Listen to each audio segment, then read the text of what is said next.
Berto, Oh, ang aga mo yatang umuwi. totoo ba yung sinabi ng kapatid mo sa akin? Oo, dahil gusto ko sanang simulan yung sinasabi kong negosyo sa'yo. Ang lakas naman ng loob mong mangutang. Eh wala ka naman trabaho. Saan ka kukuha ng pambayad? Paring Berto! Paring Berto! Oh, pre, napadalaw ka. Halika rito, maupo ka muna. Anong balita, pre, at pumunta ka dito? Yayain sana kitang uminom kasi wala akong pasok. Naku, pre, hindi na ako pwede. Wala kasing kasama ang mga bata. May pasok si Mitch. Ay, ganun ba? Hindi ka na pala bumalik sa trabaho mo. Hindi na, pre. Nagpaalam na ako nung nakaraang buwan lang. Eh bakit hindi na lang si Mitch ang umalis sa trabaho niya? Mas malaki kasi ang sweldo ni Mitch, pre. Kaya ang sabi niya, dito na lang ako sa bahay. Pero pre, ayos lang ba sa'yo? Kahit ayaw ko, pre, wala naman akong magagawa. Kasi malaki ang dapat naming bayaran na utang. Sa bagay, malaki kasi yung ginastos nyo nung naoperan yung bunso nyo. Mas malaki kasi ang sahod ni Mitch, kaya ako na lang ang naiwan dito sa bahay. Para sa akin pre, iba pa rin talaga kapag tayong mga lalaki ang nag-aakyat ng pera sa pamilya. Kaya nga, pre. Oh, Berto, ikaw na muna ang bahala dito sa mga bata. Sige, mahal, mag-ingat ka. Sige. Sige pre, alis na ako. Si pare Masong na lang ang yayain kong uminom. O sige, pre, sa susunod na lang ako sasama sa inyo. Sige pre.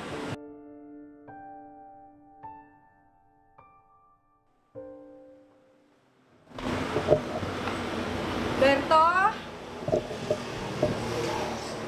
Berto? O mahal, buti maaga ka.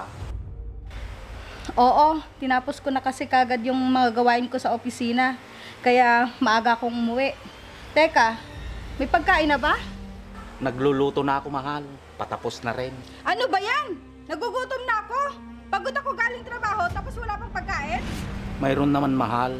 Malapit na rin matapos ang niluluto ko. Ano ba kasing ginagawa mo dito sa bahay? At hindi ka nagluto ng maaga? Hinatid ko pa kasi ang mga bata. Tapos dumiretso na ako sa palengke. Sa susunod kasi, agahan mo yung kilos mo.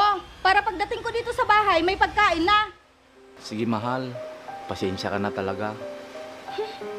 Sige, papasok muna ako sa kwarto. Ipaghain mo na lang ako pag natapos ka ng magluto. Sige, tatawagin na lang kita. Paring Berto! Paring Berto!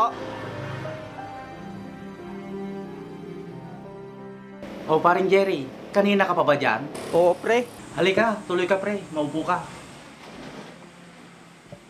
Ba't pala naparito ka, pre? Hihiram sana ako ng martilyo. Nakalimutan ko kasi kanina.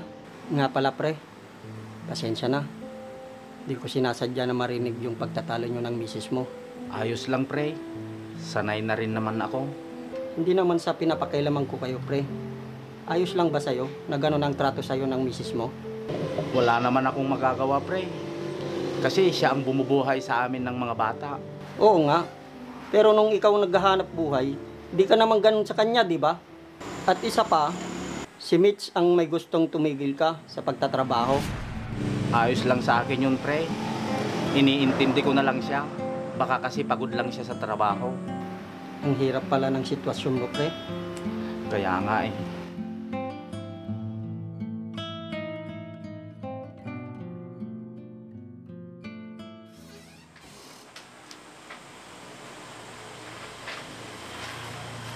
Mahal, di ba nabayaran na lahat ng utang natin?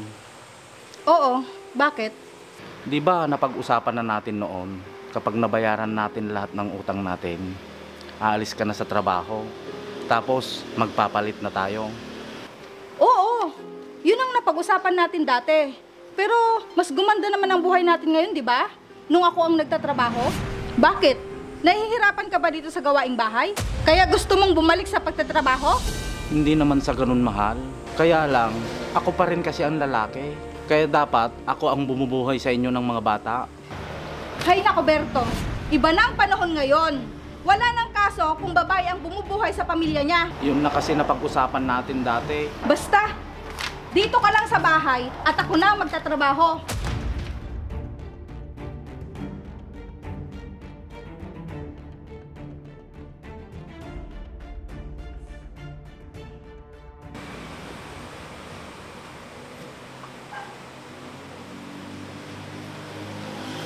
Berto, ito pala yung budget mo ngayong linggo. Salamat dito ha. Sige, alis na ako. Siya nga pala, mahal. Pwede ba akong humingi sa'yo ng konting kapital? May gusto sana akong subukan na negosyo. Ha? Anong negosyo naman yan? Baka masayang lang yung perang pinaghirapan ko. Balak ko kasing magpa-order ng longganisa. Inalok ko at pinatikim ko sa mga kapitbahay natin. Nagustuhan naman nila yung lasa. Bakit ba magtitinda ka pa? Sapat naman ang sahod ko sa trabaho. Magsasayang ka lang ng pera at pagod dyan. Sayang din naman kasi, pandagdag sa ipon natin. Basta. Ituon mo na lang ang oras mo sa mga bata. Wala akong maibibigay sa'yo na puhunan. Ano ba naman yan?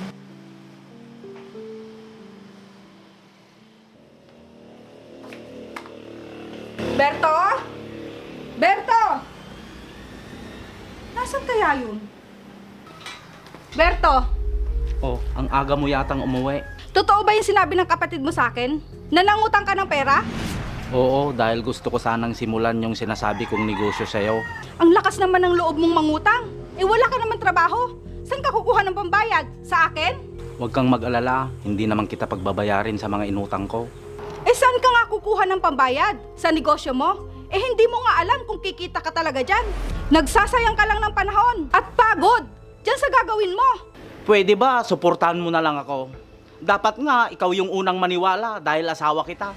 Paano kita susuportahan? Wala ka nga kasiguraduhan dyan sa gagawin mo. Gusto ko lang subukan, para din naman sa pamilya natin to. Bahala ka na nga. Basta, huwag kang lalapit sa akin. At sasabihin, tama pala ako.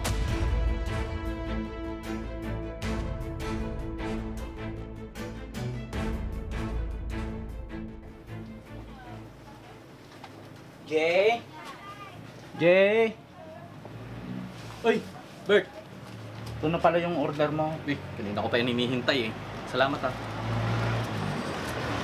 Yung sukli sa'yo na. Sige, salamat Thank po. you ha. Oh, thank you.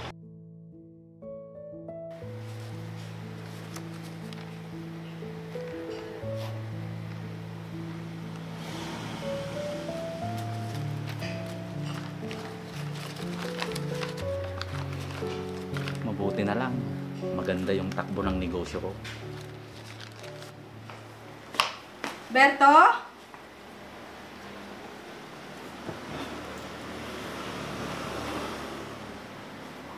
Mahal. Ito oh. Ano to?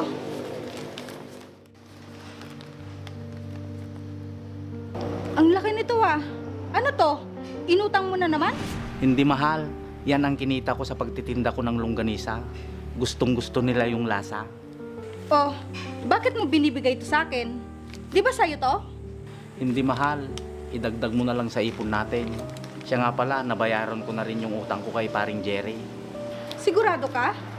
Ang laking pera nito ah. Kinita mo ba talaga to sa negosyo mo? Oo, mahal. Yung kaibigan kong si Franz, may pwesto sa palengke. Sinubukan kong alukin, nagustuhan naman niya. Buti at maraming umorder sa'yo. Kaya nga kaya ako na yung nagsusupply ng longganisa sa pwesto nila sa palengke.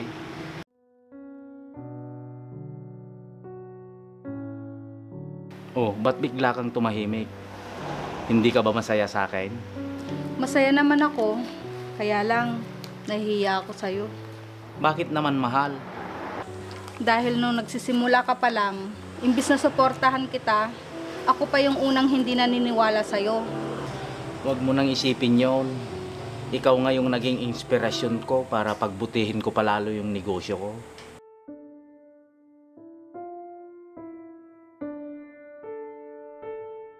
Gusto ko kasing patunayan sa'yo na mali ka. Na mali ang iniisip mo.